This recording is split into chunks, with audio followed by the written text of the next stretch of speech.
So, hello Dragonfly Swarm. Nahida has been out for a few days now, and I've had time to test out her strongest teams, which granted all of them are strong. However, there's a specific team archetype that stands out as one of the most flexible, versatile, and powerful team styles that the game has seen in a long time, and that team is Hyperbloom teams. And generally speaking, Hyperbloom teams function without Nahida because we've been able to play them since 3.0. But Nahida's extreme dominance over other Dendro enablers has made her and this team an entirely different experience now, and going forward, I would argue this is one of the most valuable teams in the game at all investment levels, high and low. So today, I'm going to explain everything you need to know about Nahida Hyperbloom teams, including why they work so well, how to make the most of them, how to build your characters for them, and which characters are best for them. But before I start, if you enjoyed this video, you should totally subscribe, because it very much helps my channel, and a growing number but still small number of my viewers are actually subscribed. Okay, anyways, we're gonna bloom into this guide by first talking about why Hyperbloom in general is such a strong team, because if you think about it, very few transformative reaction teams were considered as strong before Dendro came out. And though yes, Bloom teams and all of their variants are considerably stronger than, for example, a pure Overload team or most pure Electrocharge teams,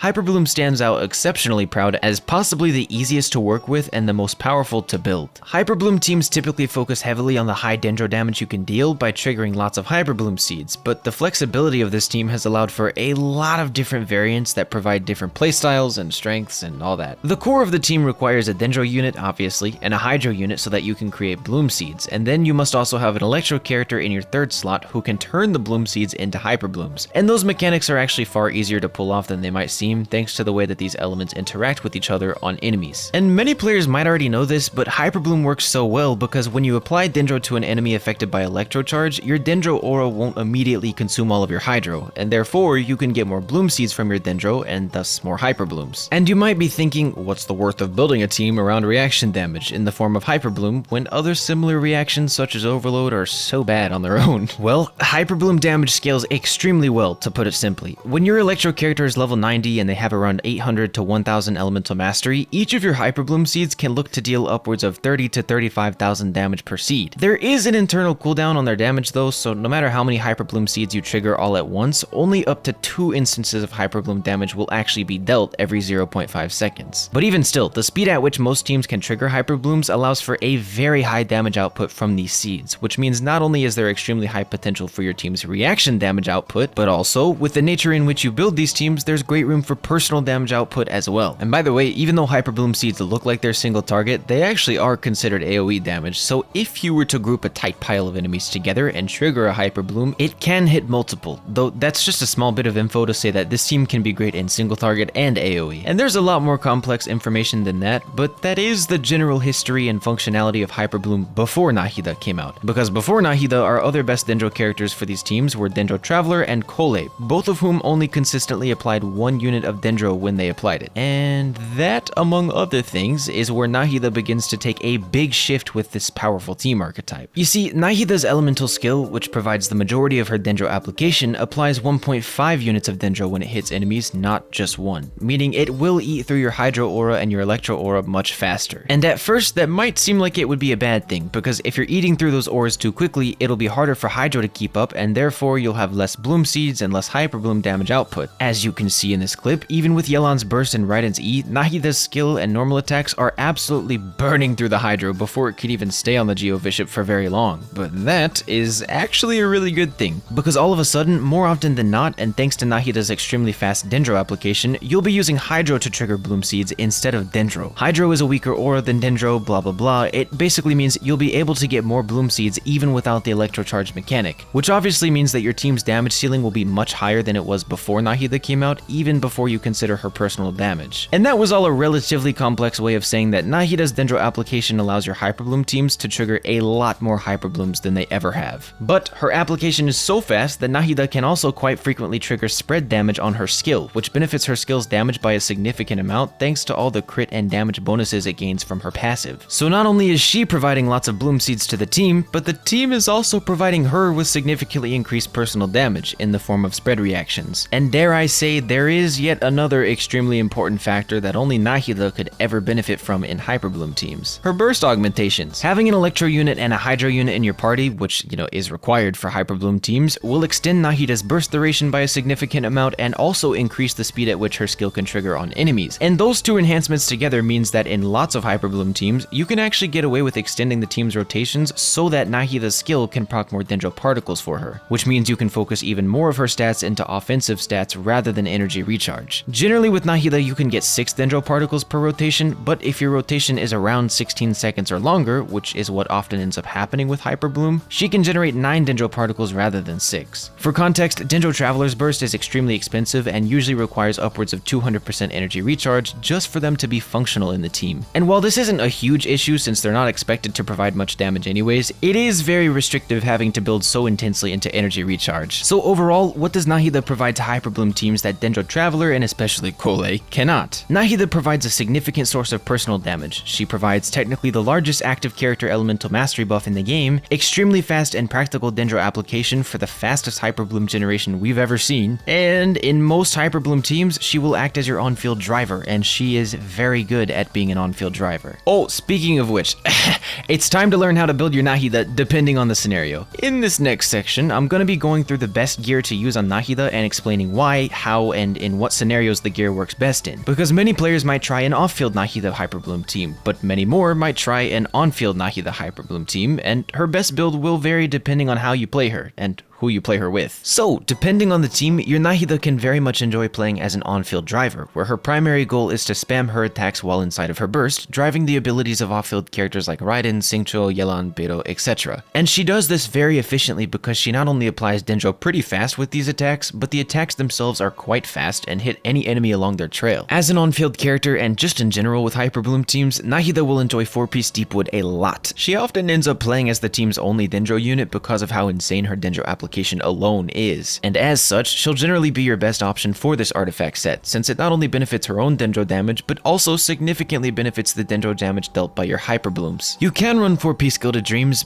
and especially as an on-fielder, that much elemental mastery can end up being a bit overkill, and you'll be missing out on Dendro resistance shred, so it will very often just be a damage loss. I say overkill because in terms of what stats you'll need, Nahida only needs to reach 800 EM for her A4 passive when she's an on-field driver, because her burst can carry the last 200 EM after that, which is really nice for allowing you to focus more on stats like crit and damage percent, since your EM requirement is technically lower. With that said, your best artifact stat options are an EM Sands, a Dendro/EM Goblet, and a Crit/EM Circlet. Just keep in mind that she only needs 800 EM as an on-field driver. Her artifact substats should focus first on her energy requirements, which for Nahida Hyperbloom teams can actually be very low, but a safe bet is roughly 130% ER. After that, crit substats and elemental mastery substats go hand in hand in terms of how valuable they are until you've reached 800 elemental mastery, in which crit obviously becomes more valuable overall. But Nahida also relatively enjoys attack substats if you happen to roll them a bit. And as for your best weapon options for on-field Nahida in these Hyperbloom teams, I'll go through them briefly in soft order because I've already gone through them in my complete Nahida guide. On-field Nahida most enjoys Kagura's Verity, Solar Pearl, her signature weapon, Lost Prayer, the Widzith, Maba Mare, and even weapons like Skyward Atlas can be relatively decent for her, but if you don't have or can't craft any of those recommendations, you can use other EM-based catalysts to substitute. And of course, as an off-field teammate, a lot of my aforementioned build recommendations will stay the same. For example, 4-piece Deepwood will still be her best set, but since her EM requirement is higher as an off-fielder, Gilded Dreams does technically gain value. As an off-fielder, Nahida's burst won't grant her the EM bonus, so instead of the 800 EM threshold, she will need to build closer to 1000. So keep that in mind when shooting for your artifact stats. And because of these increased EM requirements, her best weapon options as an off-fielder will switch up quite dramatically. Your best options will be her signature weapon by a considerable margin, then Kagura's Verity, Sack Frags is very reliable, the Widzith is pretty nice, Wandering Evenstar is pretty nice, and Magic Guide is a very respectable EM-based 3-star if you don't have any of the aforementioned options. Alright, it's time to discuss the best teammates for Nahida Hyperbloom teams because thanks to her fast Dendro application, there's room for much more aggressive synergies than we previously had with these teams. So in this section, I'm going to discuss the best team synergies that you can build with your core Hyperbloom characters, those being the Hydro unit and and the Electro unit that you have to team Nahida up with. And we're gonna start with the Electro character, because there are 3 most prominent choices for this slot: Kuki Shinobu, Raiden Shogun, and Yae Miko. All 3 of these characters are good at triggering Hyperbloom and are also good at different aspects of the team. With Nahida, you're going to be triggering a lot of Bloom Seeds, so to keep up with that, Raiden is generally going to be your very best option for the Electro carry slot. This is because her skill hits in a very large AoE roughly once every second, which makes it the most practical and one of the fastest ways of triggering Hyperblooms, so you're not missing out on too much of the reaction damage. Plus, she actually generates pretty good energy for Nahida even just with her skill, which is all you'll end up using for most Raiden Hyperbloom teams. But Kuki Shinobu is also very practical, and she can consolidate healing as well as insane Hyperbloom damage, which is really nice. The only issue is that she does apply Electro slower than Raiden's skill, so with Nahida Hyperbloom, you're gonna miss out on more Hyperbloom seeds, and thus there will be a lower overall damage ceiling when you're using Shinobu. Not to say Shinobu isn't amazing in this team though, because she is. She just happens to have a bit less potential as a reaction carry. And then finally you have Yae Miko, who actually kinda changes up the idea of Nahida Hyperbloom. Yae Miko doesn't actually want her entire build to stack into EM like Raiden and Shinobu, because her personal damage even with EM is actually really nice. So the team will still be Nahida Hyperbloom, but the team's damage output will lean more towards the personal damage that Yae and Nahida output together, which is a lot. So in general, with Raiden and Shinobu, you'll literally just want to stack as much elemental mastery on them as possible, meaning 4P skill to dreams, EM based weapons, etc. For Yae Miko though, you'll still enjoy EM a lot, but try to stick somewhat close to her traditional build styles. And as for your core Hydro unit in the 3rd team slot, this can legitimately be any number of characters, so to remain concise and simple, I'll only be discussing the most notable options for Nahida's Hyperbloom teams. Those options are generally Xingqiu, Ayato, Yelan, Child, and Kokomi. The reason I'm only specifically mentioning these characters is because Nahida applies a lot of Dendro, meaning your Hydro unit doesn't have to limit their application, so the faster they can apply Hydro, the stronger the team becomes, significantly so. And another fun thing is that even though the Hydro unit is necessary to create Bloom Seeds, they aren't actually the ones triggering Hyperbloom, so you can build them in whatever way they're typically built for their personal damage output. The important part is that they're applying Hydro very fast, but with characters like Ayato and Child, your Nahida will be playing mostly as an off-fielder, so keep that in mind when building her. But with Xingqiu or Yelan, Nahida can remain entirely in her role as an on-fielder. The most popular option for this Hydro slot will quite often be Xingqiu, and there are a couple of very important reasons as to why. Firstly, Xingqiu applies Hydro very fast, and he can extend rotations to exactly the length that Nahida prefers for these Hyperbloom teams, but more interestingly, Xingqiu can act as an amazing enabler for a 2nd Hydro unit in your final team slot,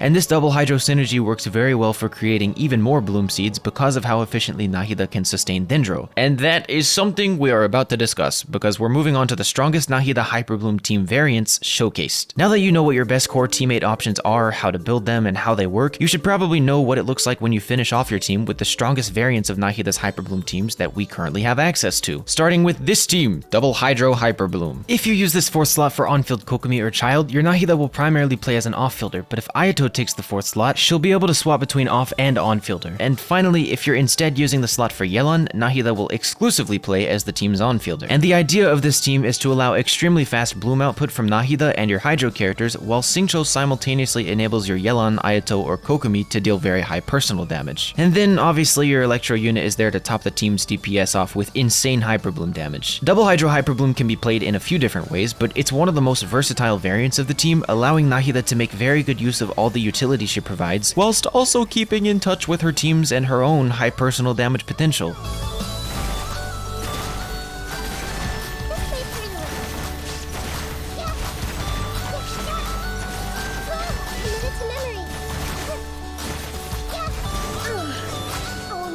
The next variant of Nahida Hyperbloom I wanted to showcase is the Beidou variant, wherein Beidou takes your 4th slot because she doesn't actually steal Hyperblooms from your Electro carry. Adding Beidou to the team will allow for significantly more off-field personal Electro damage that Nahida can drive very efficiently, and it'll also mix in more aggravates and spreads than usual, so even more personal damage from Nahida and Beidou without sacrificing any of your Hyperbloom damage output. This team is almost exclusively purposed for AoE combat because Beidou's burst is kinda pointless in single target, but nonetheless it absolutely shreds.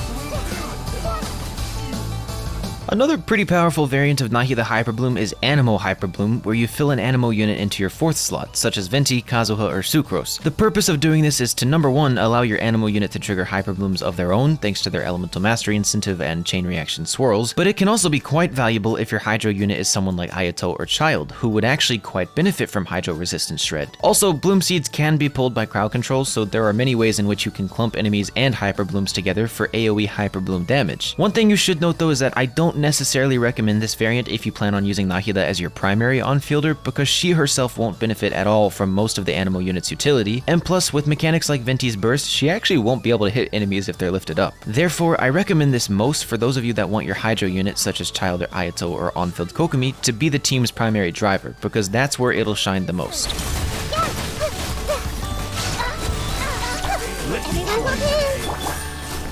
Illusion shattered! You can run! Yahoo! Think you can get away?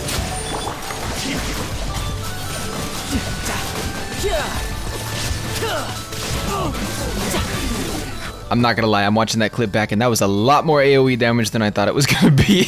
Anyways, yes, that was very calculated. The final Nahida Hyperbloom variant I wanted to mention in this video is the Zhongli variant, because this variant is a dream come true for people who want their Nahida to act as the team's on-fielder. Typically, Zhongli is considered a comfort character who doesn't actually provide much other than survivability to a team, but with Dendro teams, his ability to shred Dendro resistance is extremely rare and extremely valuable. Therefore, with Nahida as the on-field driver, not only is she able to comfortably spam attacks without being knocked around and damaged, but her personal damage and the team's Hyperbloom damage is benefiting very nicely from the elemental resistance shred on Zhongli's shield. This team is most valuable in single target, but it still functions perfectly fine in AoE, just pretty much like every other variant of this team. I see everything! The Temple of Wisdom! Rain outlines your fate! Witness illusion shattered!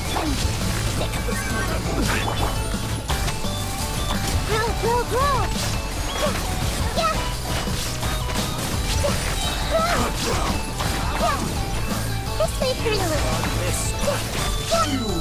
And yes, again, there are other synergies that can work for these teams, but as I said, I'm only going over what I consider to be the strongest that we have currently, and specifically those that feel tailor-made for Nahida. And so overall, Nahida Hyperbloom is a very versatile team to invest in, and it can incorporate a lot of fun and easy playstyles without even requiring you to invest heavily if you don't want to, which I suppose is why I'm calling this a god team. That and the team is just insane DPS. If this video helped you in any way or you just enjoyed watching it, please don't forget to like and subscribe, and I will see you in the next video.